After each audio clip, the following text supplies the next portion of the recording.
Hello and welcome to Conflict Resolution Contentment in the Classroom, Week 6. Week 6, we need to talk about culture shock and reverse culture shock, problems with the definition of cultures, parts of cultures. Then we'll go in to explain the difference between racism and prejudice. And lastly, we'll look at ways to help in conflicts between cultures. So you might wonder why I like to talk about culture shock. And I think that the reason why we should talk about culture shock is that I feel that it happens on an everyday basis. Most people think of culture shock as the big travel to a foreign country, where you're going to learn that people have different foods that they eat, different clothing that they're going to wear, different transportation. And I think that a lot of the times when people talk about culture shock, they talk about this big travel that they've gone through a foreign country. But I think culture shock can be on an everyday basis. But before we get into that, let's look at culture shock. I like to use this picture because I remember the very first time I traveled. I've traveled to over 20 different countries. And the amount of luggage when I first traveling was probably similar to these two pictures. Now I can travel probably with a backpack and stay in a foreign country for over a month and be completely fine. But it does amuse me every single time I go to the airport to get on a plane. I see people with so much luggage. But let me give you an example of the first time that I had culture shock, and it made a big impact on my life. So this is a good example of culture shock that I have. Is when I was in South Africa, before I traveled there, I realized that there was townships. But the first culture shock I have is similar to this picture on the left of one shanty, on how realistic that these people are in poverty. These are basically tin roofs, aluminum, wood that they've found, just pieces put together. And some of these rooms are only 10 by 10, and sometimes they only will have no running water, they have no garbage areas to put, there's no bathroom facilities. So these people can live in these rooms all their life that are 10 by 10, and sometimes there's 10 to 15 people that are living in this one room. So I had such a shock seeing this. But the bigger shock that I had was when I was traveling on a freeway. I noticed that I saw a shanty home, and I saw several hundreds as I was driving on the freeway with a friend of mine. And I asked my friend, when looking at these shanty houses, why they put them so close to the freeway. And what he explained to me is, as we drove for almost 5 or 6 miles, all these shanties were lined up on the freeway. He told me that what I didn't realize is we were only seeing the end that hit the freeway, that these shanty houses go for 5 to 10 miles in the other directions. So this picture on the right here is that if you see, there is a bunch of shanty houses here. But if you look in the background here, these are all shanty houses. So the culture shock that I had was coming from suburbs of Tigard, Oregon. I never saw poverty this way. And it was such a shock and such an influence on me that it changed my view. And that's typically what culture shock is that you go into an area and you have an unknown of what somebody else's culture is. And then once you see it for real, it changes your opinion of it.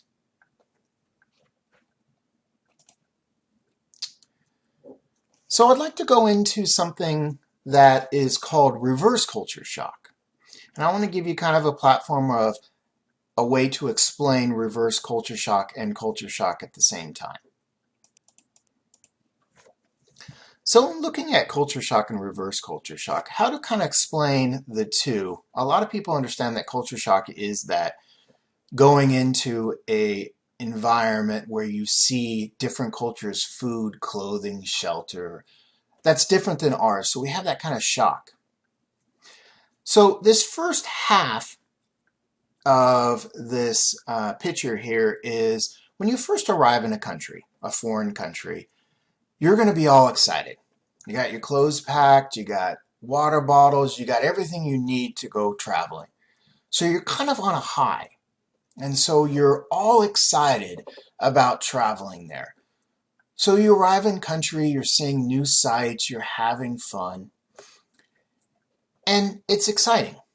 But then you get into a point where the culture, because it's different than you and you see different things, then you realize that it's kind of a shock to your system.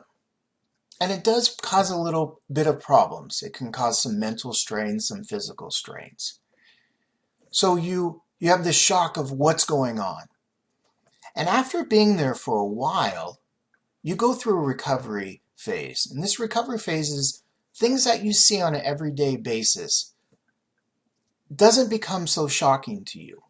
You start to realize, similar to when I was in South Africa, after living there for almost a year, I started to realize that shanty towns and townships were a part of life, and they didn't shock me anymore. So I started to get this almost feeling of acceptance, that this is a way of life. So the culture shock kind of goes away, and you kind of adapt to it. So this is where, in the middle, where reverse culture shock can happen, is in when you return home to the country you left from. You're all excited about going home. You're going to see your friends, your family. You're going to tell them all about the experiences that you had during your traveling time. So it's all exciting. And then you're going to come into a point where you realize that you were adapted towards and used to seeing all the other different cultures where you were in your foreign country that you visited. And that's going to start to shock you in a way similar to what the culture shock was when you first were in that foreign country. So you're going to come home after being in a foreign country and have some physical and mental strains to your body and your mind because you're not used to seeing these things that you saw in foreign countries that you've seen in your own home country. But then after again, you're going to have some recovery, and it's going to take a while, and you'll start to get used to seeing the same things that you saw in your home country. And then hopefully you're going to kind of balance out. So to give an example, let's go back to the culture shock that I had. So the culture shock that I had is when I first went to South Africa, I was all excited to go there. I had my bags packed. I was really excited. And I went there and I had my first culture shock. I started seeing these townships that really bothered me. But then after living there for a while, I started to get used to seeing these townships. And just a side note is I did some work in townships. I taught peer mediation in townships, so I was used to seeing these type of living environments. So I adapted towards it. I started to realize that this is a way of life for people. So when I came home to Oregon, I started to see houses that were like this. Big houses. I saw people with lots of land. Now, I've grown up in Oregon almost all my life, and I realized that before I went to South Africa, I kind of have an assumption that the rest of the world might live like this. But realizing now that living in South Africa, I realize that not the rest of the world lives like we do in the United States. Now, I'm not saying that there's not poverty in the United States. What I'm saying is that there is such an extensive poverty in South Africa that it gave me more of a realization of what the rest of the world lives like. So when I came back to Oregon and I started to see all this wealth, I started to have reverse culture shock, and the mental strains that I had was it bothered me that there was so much wealth in the United States and so much poverty in South Africa, that there was an unbalance of economy structure in the area that I lived in, that it started to upset me. Now, after a while, I started to get used to seeing these houses, but it started to balance out after a little bit.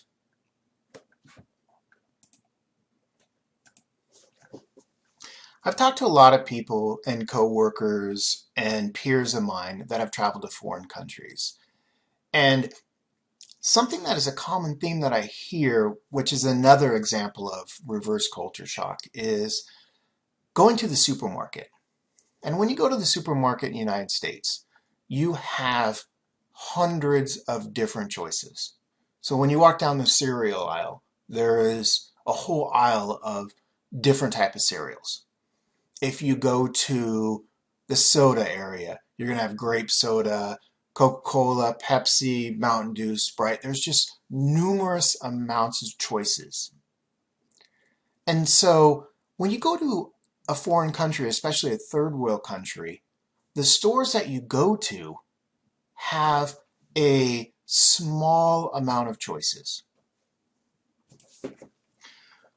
For example, this is a store in a township in South Africa.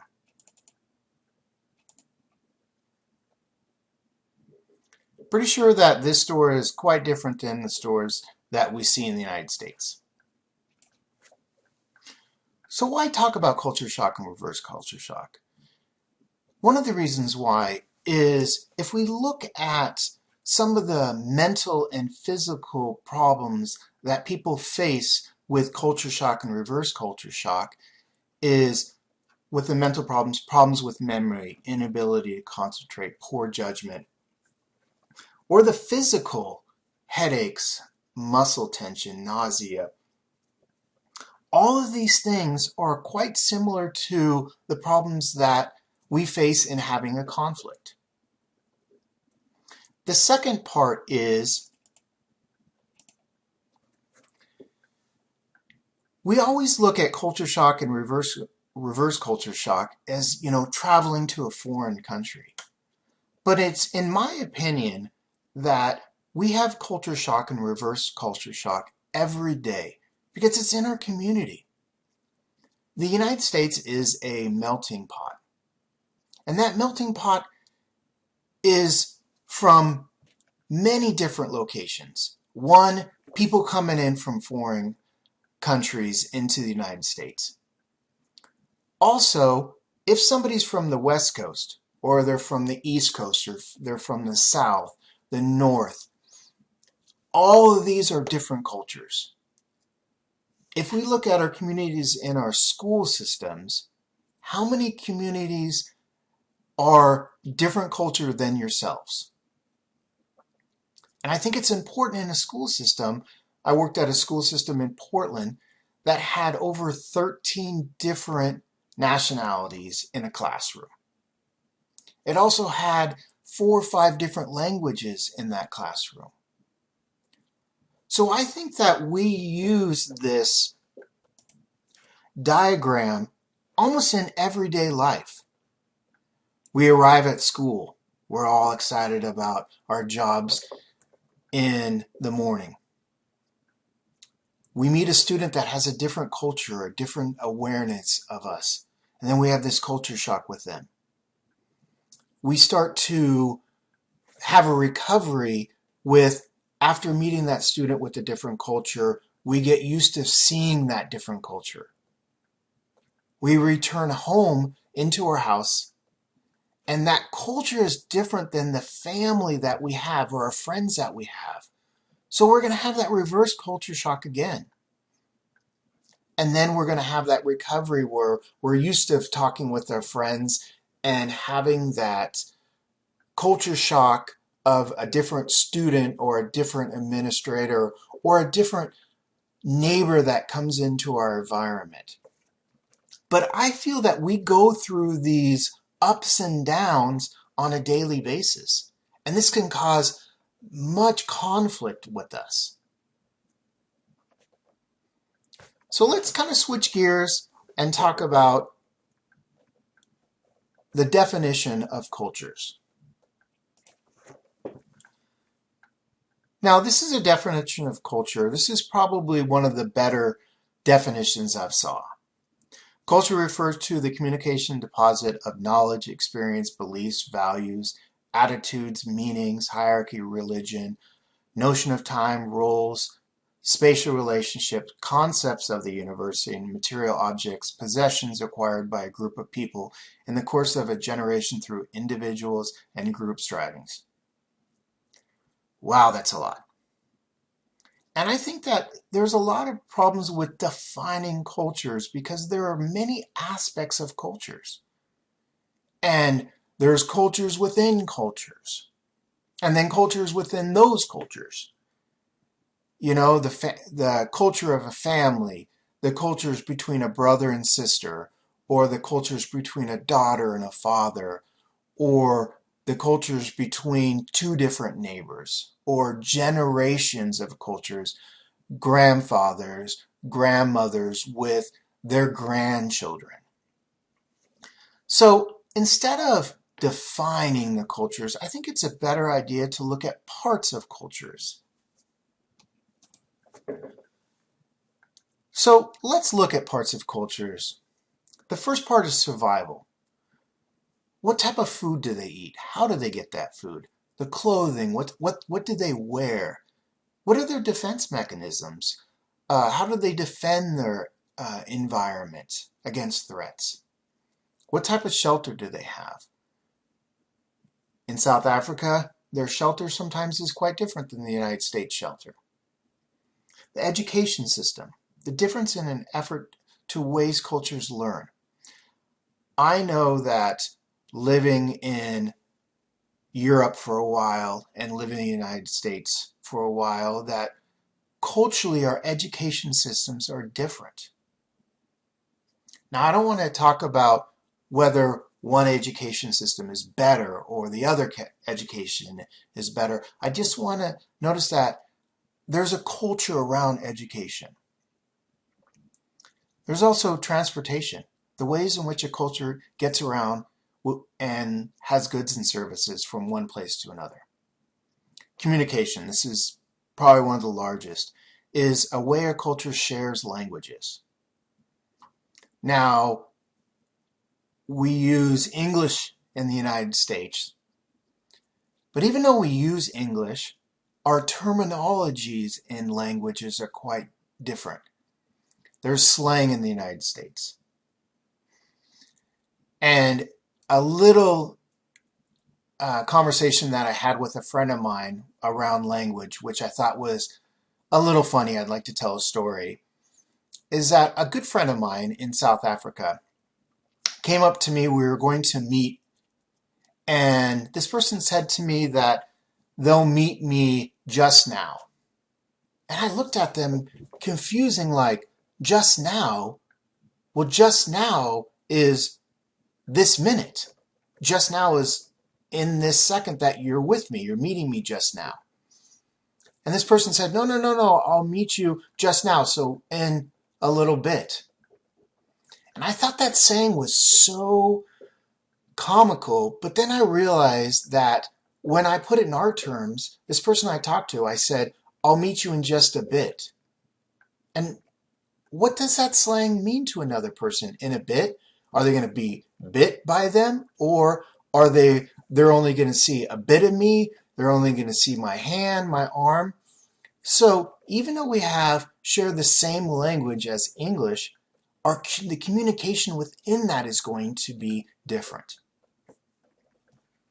So going on, economy, the way people in a culture exchange goods and services. Technology, the way cultures use tools. Our technology here, we have iPads, iPhones, computers. There are parts of Africa that people have never seen a computer. They still have handmade tools. And then we look at social structure, hierarchy. We have the middle class, lower class, upper class. Hindus have many different classes and many different hierarchies of social structures. Beliefs and transitions. The idea of cultures believe in the way they celebrate those beliefs. Religion. There are so many different types of religions and beliefs out there. Atheist, Buddhism, Christianity, Catholicism.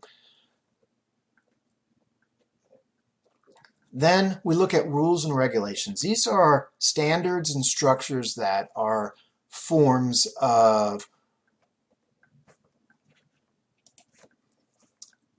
the way we view structure in our communities. For example, laws. We all know we have many, many laws in this country. You can drive 65 only in Oregon, which is the highest speed limit. But in Washington, I think the highest speed limit is 75.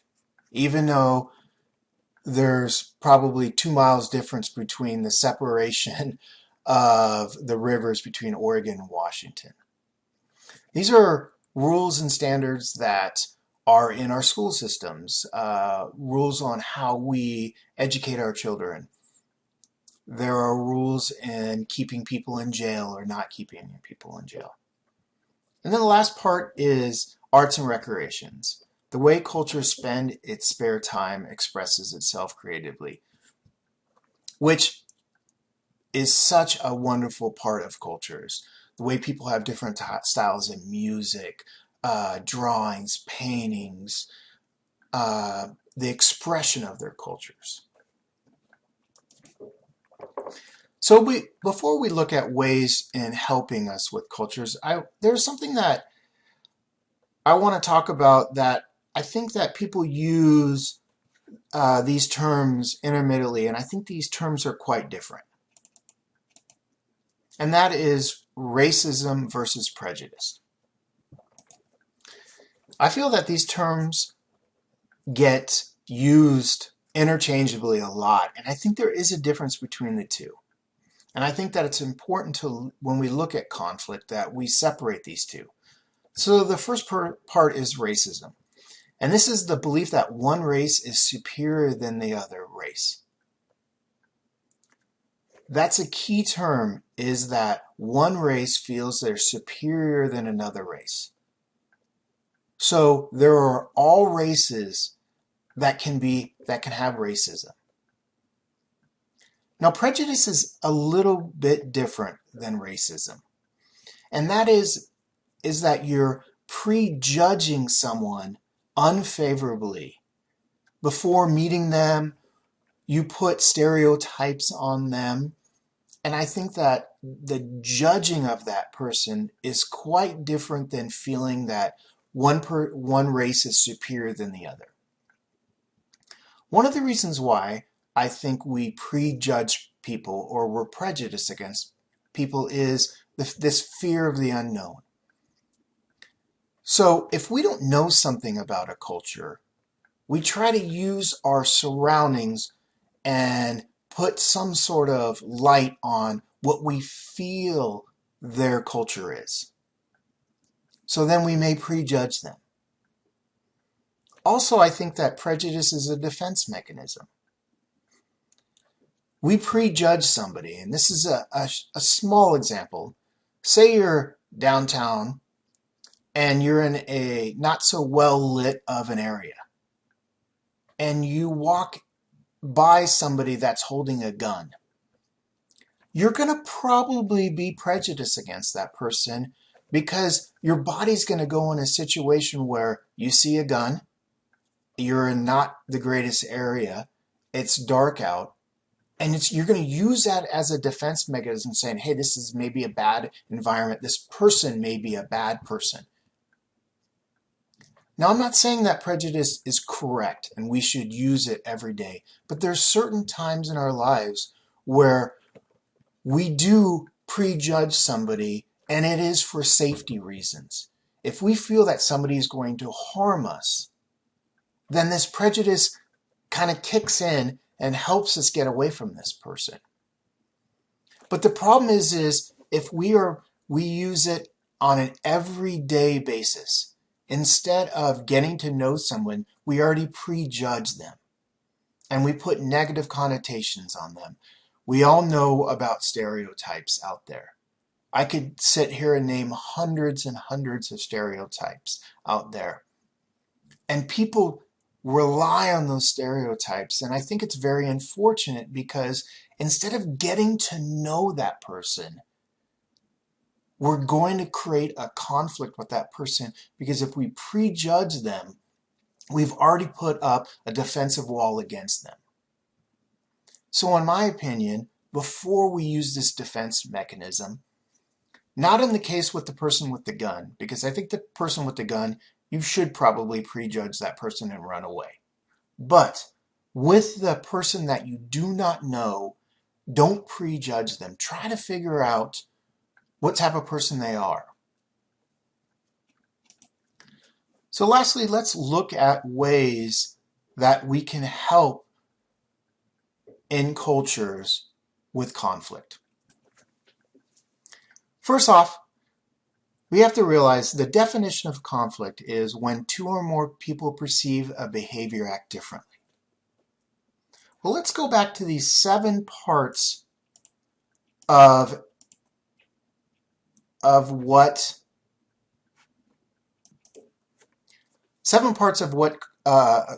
is a culture. And if we look at survival, education, transportation, communication, all 10 of these are behavior acts. And that initially causes a problem because if we have 2 people that perceive a behavior act such as education, we're already causing a problem with a wall between each other.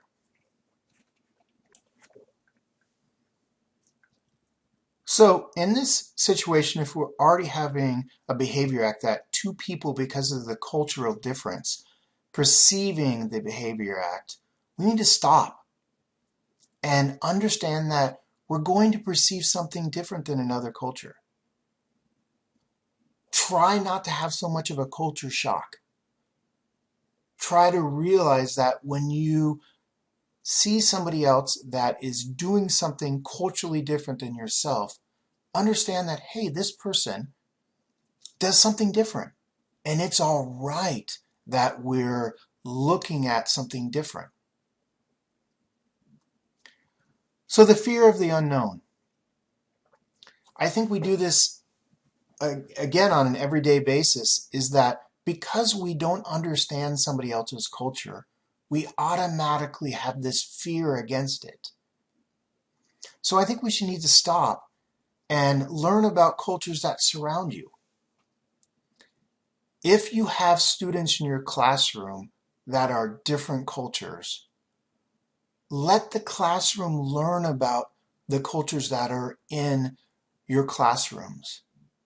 If you have somebody from Africa, you have somebody from Asia or Europe, try to take those students and let them talk about their country and their history.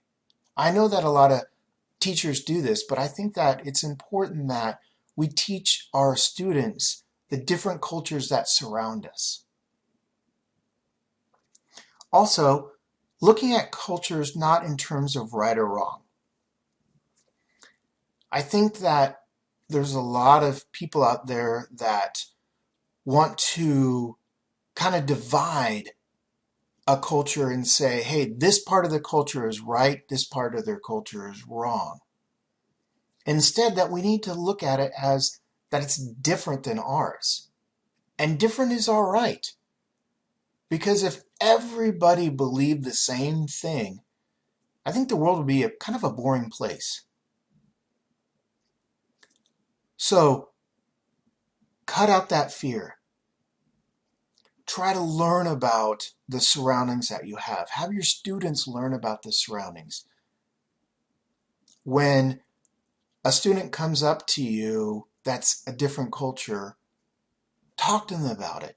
Talk to them about the way they do stuff in their culture. Also, this us versus them. I think that this is a big problem in our society, is that it's really easy to say we do it this way and they do it that way. I think that we need to start to find some common ground. Instead of looking at cultures so much as they do it this way, we do it that way, is that what are similarities between our cultures? How can we kind of meet in the middle? So let's stop and look at what the journal entry is this week.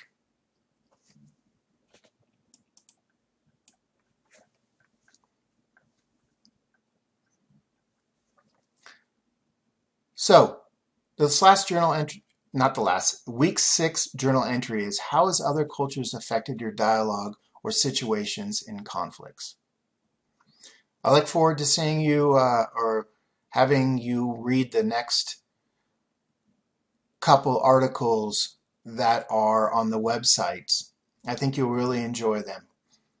And then also the movie this week is a lot of fun because it talks about the different cultures within cultures.